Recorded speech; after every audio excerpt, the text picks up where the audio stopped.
Hi guys, welcome back to our channel BI Lifestyle. நாம இன்னைக்கு நம்மளோட சேனல்ல ரொம்ப ஹெல்தியா இன்ஸ்டன்ட்டா பண்ணக்கூடிய ஒரு breakfast recipe ragi rava idli recipe தான் பார்க்க போறோம். வாங்க எப்படி பண்றதுன்னு பார்க்கலாம். முதல்ல ஈஸ்ட் ஆக்டிவேட் பண்ண போறோம். அதுக்காக 1/2 கப் வெதுவெதுப்பான தண்ணி நான் எடுத்து வச்சிருக்கேன். தண்ணி ரொம்ப சூடா இருக்க வேணாம், வெதுவெதுப்பா இருந்தா போதும். இதில் 1 ஸ்பூன் சுகர் ஆட் பண்ணி கொடுக்குறேன். சுகர் ஆட் பண்ணதுக்கப்புறமா 1 ஸ்பூன் ஈஸ்ட் ஆட் பண்ணிக்கலாம். ஈஸ்ட்டை ஆட் பண்ணிவிட்டு இதை ஒரு வாட்டி நல்லா கலந்து விடுங்க. ஈஸ்ட் 5 மினிட்ஸில் ஆக்டிவேட் ஆயிரும். அதுக்காக இதை தனியாக நம்ம எடுத்து வச்சுக்கலாம். இப்போது இட்லி மாவு ரெடி பண்ணுறதுக்காக நான் ஒரு ஃபுல் கப் ரவை எடுத்து வச்சுருக்கிறேன். எந்த கப்பில் ரவை எடுத்தீங்களோ அதோட 1/2 கப் நம்ம ராகி மாவு ஆட் பண்ணுறோம்.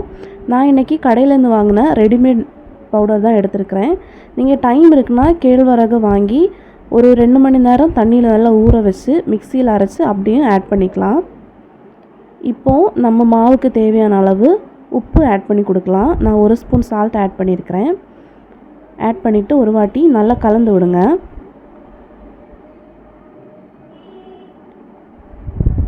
நம்மளோட ரவை அப்புறம் ராகி மாவு சால்ட் எல்லாமே சேர்ந்து வர மாதிரி ஒரு வாட்டி கலந்து விடலாம். இப்போ இது கூட நம்ம எடுத்து வச்சுருக்கிற அந்த ஈஸ்ட் கரைசலை ஆட் பண்ணி கொடுக்கலாம். ஈஸ்ட் நல்லா ஆக்டிவேட் ஆகிருக்கு. ஆட் பண்ணிவிட்டு நல்லா மிக்ஸ் பண்ணுங்கள். நம்ம மாவுக்கு எவ்வளோ தண்ணி வேணுமோ அதுக்கேற்ற மாதிரி தண்ணி ஆட் பண்ணி இட்லி மாவு பதத்துக்கு எடுத்துக்கலாம்.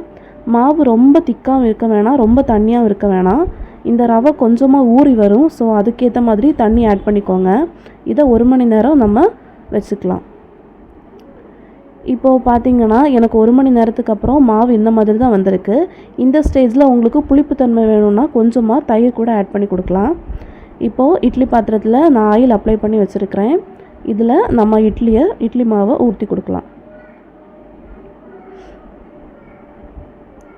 இப்போது நம்ம இட்லி மாவு மொத்தமாக ஊற்றி கொடுத்தாச்சு. இதை இட்லி பாத்திரத்தில் வச்சு ஒரு 10 நிமிஷம் மூடி போட்டு நம்ம வேக வைக்க போகிறோம்.